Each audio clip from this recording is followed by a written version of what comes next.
Hold on for what? Okay. Well, okay. Hi, everybody.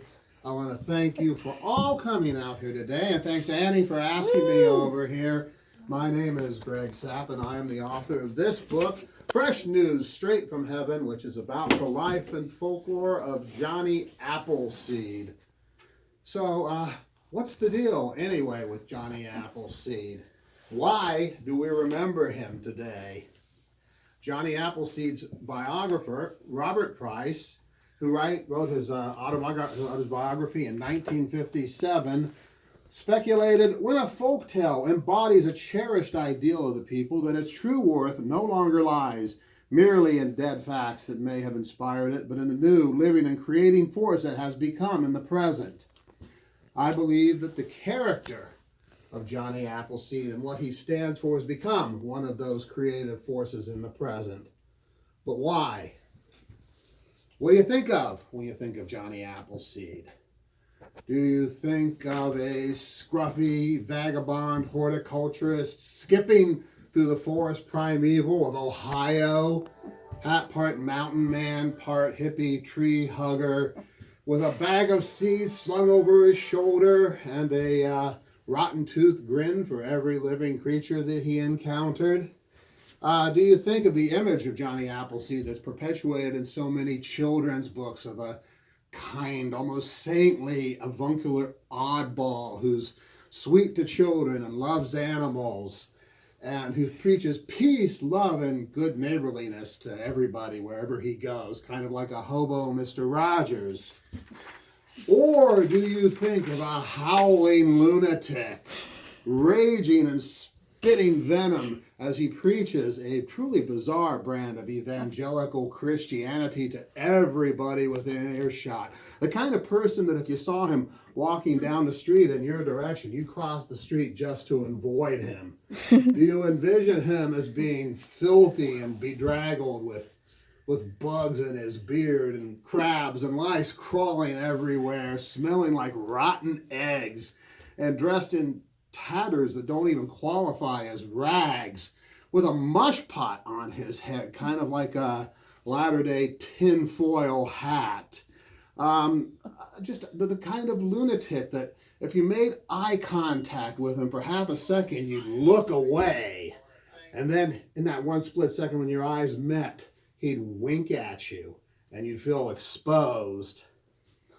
Every time I go out about my daily affairs, whether walking through the city streets or in a movie theater or a mall or a bookstore or wherever, I always look for somebody or something that reminds me a little bit of Johnny Appleseed, and I can almost always find somebody somewhere that just captures a little bit of the essence of Johnny Appleseed as I see him. Like the other day, this is true, on my lunch hour in Olympia, I'm walking around, it was kind of a nice day, and this old man who was about 5'2", dressed in a suit that was really 3 times too large for him, big ponytail halfway down his back. He accosted me and he asked me, and he was blinking with his eyes, and he's blinking and blinking and blinking, and he had eyebrows that was thicker than most men's beards. And he asked me if I knew the directions to Puget Sound. Oh. I kind of go, well, you just walk that way until your feet get wet. But I thought to myself, that's kind of like Johnny Appleseed.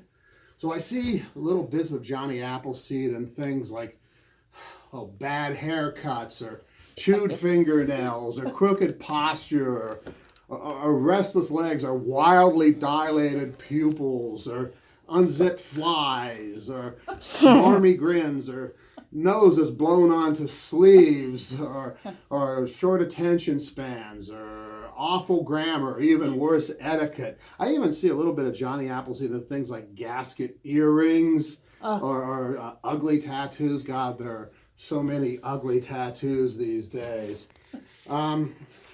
Some of you might think of Johnny Appleseed from one of the various commercial or popular depictions of him. The Johnny Appleseed brand has been strong for a lot of years now. In 1948, one of the very first Disney animated movies was the story of Johnny Appleseed, in which Dennis O'Day played all the parts, and he got to sing, "There's a lot of work to do." And in the 1960s, there was a postcard that was issued in honor of Johnny Appleseed, back at a time when it was possible to mail a first-class letter for 5 cents. And there's a day dedicated, a national day dedicated to Johnny Appleseed, his birthday, September 26th. Uh-huh. If you look around, you'll find there are a number of different products that invoke Johnny Appleseed's name to try and sell them. Everything that you might expect, like there's organic seeds, and there's hard cider and fertilizer, things that kind of make sense. But there's also things that make no sense whatsoever, like there's a brand of ladies' activewear called Johnny Appleseed, or GPS software. Playing cards, Johnny Appleseed was really against playing cards, or more specifically against gambling. And there's even a Western swing band called Johnny Appleseed, playing a brand of music that Johnny Appleseed never heard in his life. So it's so pervasive in culture, and what I want to suggest to you is that the image of Johnny Appleseed has endured for so long because it really appeals to something that's kind of universal in all of us. But what do we really know about Johnny Appleseed? Really, we know lots, but apart from a few artifacts like his Bible, which is in the Johnny Appleseed Museum in Urbana, Ohio, and his signature on a few legal documents, Johnny Appleseed was a landowner, believe it or not. Everything we know about Johnny Appleseed really, though, comes with the stories that are told about him. And these are stories that are told by parents to their children when they go to bed at night, stories told by neighbors across the fence to pass time during the day, stories told by men belly up to the bar, tall tales, just telling stories to outdo each other. All these stories are told for one reason or another, but that reason very seldom has anything to do with the truth. So most of what we know from Johnny Appleseed comes from tall tales, and that's, in a way, kind of what makes him interesting, because the real Johnny Appleseed, his name, by the way, was John Chapman. What a boring name, John Chapman. But he didn't do anything historically significant. He didn't make any new discoveries. He didn't write anything that anybody remembers. But the image of Johnny Appleseed, I think, really appeals to something that's universal. Let me give you an idea about this. A couple of recent books. In his book, Johnny Appleseed and the American Orchard, by William Kerrigan, the author wrote, "Assessing John Chapman, the man, enrobed as he is in thick layers of tall tales and myths, is a challenging but worthwhile task. Were he easy to categorize and explain, he would not be remembered today. He survived in family stories precisely because he was peculiar enough to tell stories about." And similarly, in a 2011 biography of Johnny, the author Howard Beans wrote, "By our modern definition, John Chapman almost certainly was insane, and weirdness is part of Johnny Appleseed's legacy." So, was Johnny Appleseed really mentally ill? It's hard to say objectively that can be proven one way or the other, but if he was mentally ill in a highly functional way because he managed to live off the land in a pretty primitive frontier for 50 plus years. Reportedly, he was vegetarian. He never had a roof over his head, or he would sometimes sleep in people's barns or something, but he never lived in a house. So I don't think a mentally ill person really could live that way. But I've also heard people suggest that Johnny Appleseed was just a misunderstood genius. So here you got it. Was he mentally ill or was he a genius? I kind of like the contrasting theories because it plays into my pet theory, which is that genius and mental illness overlap. And maybe Johnny was a little bit of both. There are other characters in American history and popular culture that are probably better representatives of some of the virtues and assets that we associate with Johnny Appleseed. Things like his honesty, his faith, his generosity, his love of animals, his love of nature, and all of that. There are other characters in American history that we associate with those things. But the one thing that I think Johnny Appleseed has that is truly unique among all the popular characters in our history is that there is nobody who's weirder than Johnny Appleseed. Wherever he went, he proclaimed that he was bringing with him fresh news straight from heaven. Johnny Appleseed's weirdness are of the iconic variety, from the mush pot on his hat to the sack of potatoes with the arms, holes cut out for the arms that he wore, to never wearing shoes even in the coldest winter. I think that Johnny Appleseed's weirdness has a lot of resonance today. I mean, nobody wants to be completely normal. Johnny Appleseed shows us how. And today, of course, we have millions and millions of people who are using social media and technology as a vehicle of expression of their own individuality. And the cumulative effect of it, to me anyway, is that individuality isn't really all that unique. In fact, uniqueness isn't really all that unique. But weirdness is a genuinely rare commodity.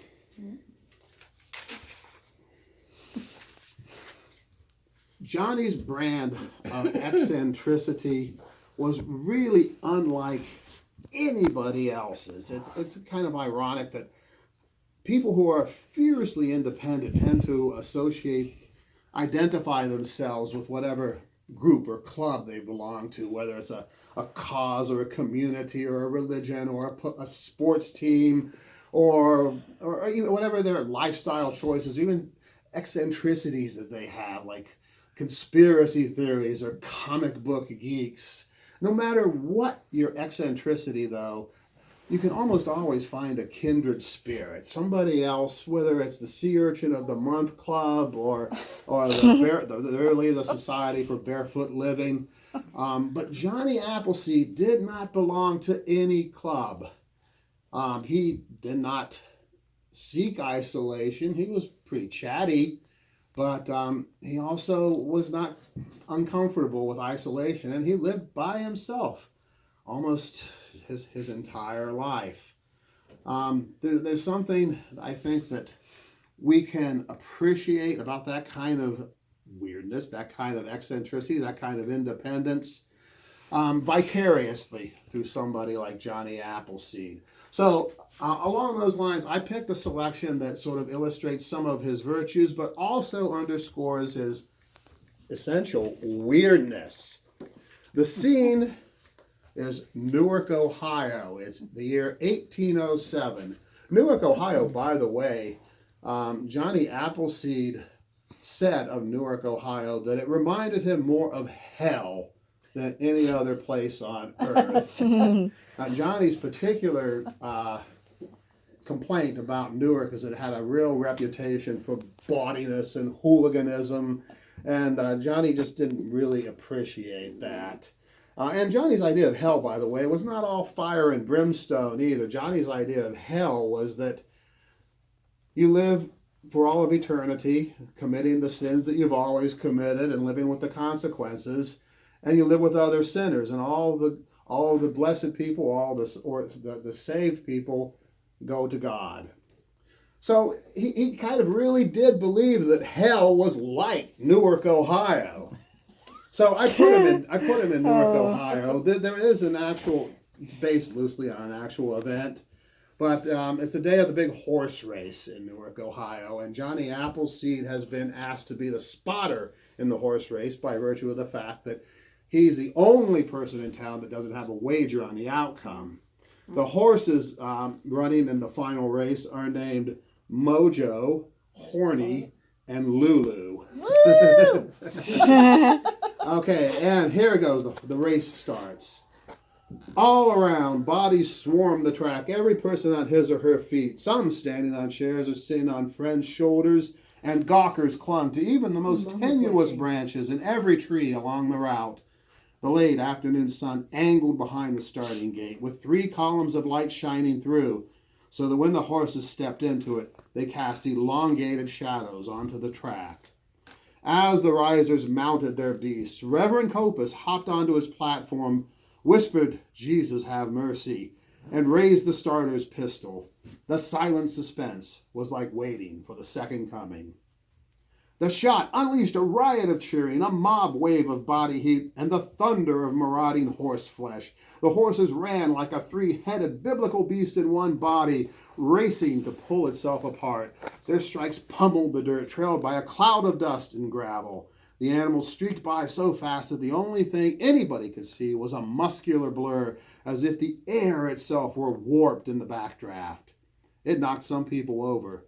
Others panted for breath.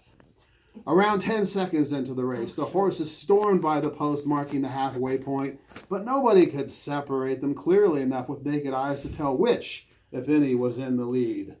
Mojo, Horny, and Lulu struck their leading legs seemingly in synchronized unison, and except for slight variations in which each tipped its muzzle, there was no discernible space between them. Even the jockeys rode in identical compressed postures, pinned back by the force of the velocity. They gained speed as they sprinted toward the finale, like 3 boulders rambling down a steep hill toward a cliff. Folks with prime viewing positions along the side of the track backed off, concerned that they might get trampled. All except Johnny Appleseed, that is, who centered himself, dug in his feet, intertwined his fingers, and squinted so hard that all he could see was the plane marking the precise finish line. In a flash, the horses galloped past it and kept going. People clustered behind the end of the track, scattered to get out of the way, while the horses kept on chugging as if they intended to race all the way to the horizon. It was over, but nobody knew what had happened. Everybody looked at somebody else for an answer. Meanwhile, though, Johnny Appleseed leaped into the center of the track and promulgated, "The winner is Lulu by a whisker." Yay! No, erupted a cacophony of voices. By a whisker. Yes, exploded a chorus of others. Joseph Black expressed the majority opinion, though, when he stomped his foot and insisted, "I don't believe it's possible to say so." "I am certain," Johnny said. "I saw it myself as clear as if that moment was frozen in time.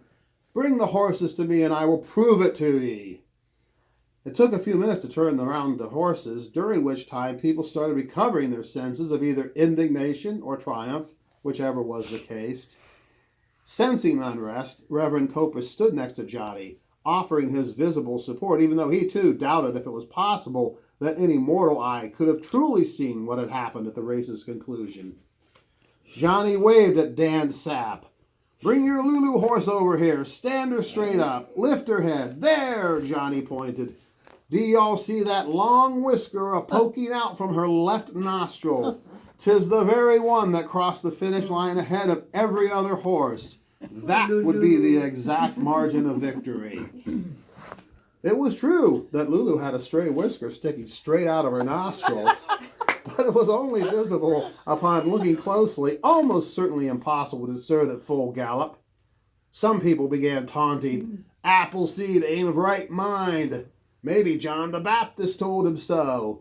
And he eats so many carrots, he thinks he can see better than everybody else." "I could be wrong, but I do not ever lie. I know what I saw," John Lee reaffirmed. Sensing that his words were less than convincing, however, he added, "If ye do not believe me, just ask the horses themselves." Shaking his head, Joseph Black lamented, "Appleseed, I am afeard that you are mad." Undaunted, Johnny tissed and walked to where Mr. Ropeheck and Mojo were standing. Johnny rubbed the horse's muzzle, looked it in the eye, and asked, "Did ye win that race, Mojo?" Mojo snorted and shook its head from side to side. Next, Johnny went to Horny Horse, who was flanked on one side by Otto and Millie, and on the other side by Jim Craig. In the same manner as before, he posed the question, did ye win that race, horny boy?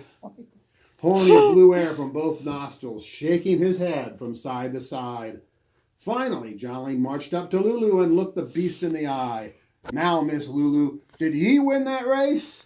Lulu jerked her head up and down proudly and whinnied in a way that sounded to everybody like she was saying, yeah. There you go, Johnny said. Thus, there being no person among the mob brazen enough to question a horse's own word of honor, that settled the matter. There you go. Thank you, everybody. Thank you. Any questions about Johnny Appleseed or anything? What about you? About me? Did you like apples? What don't you know about me? What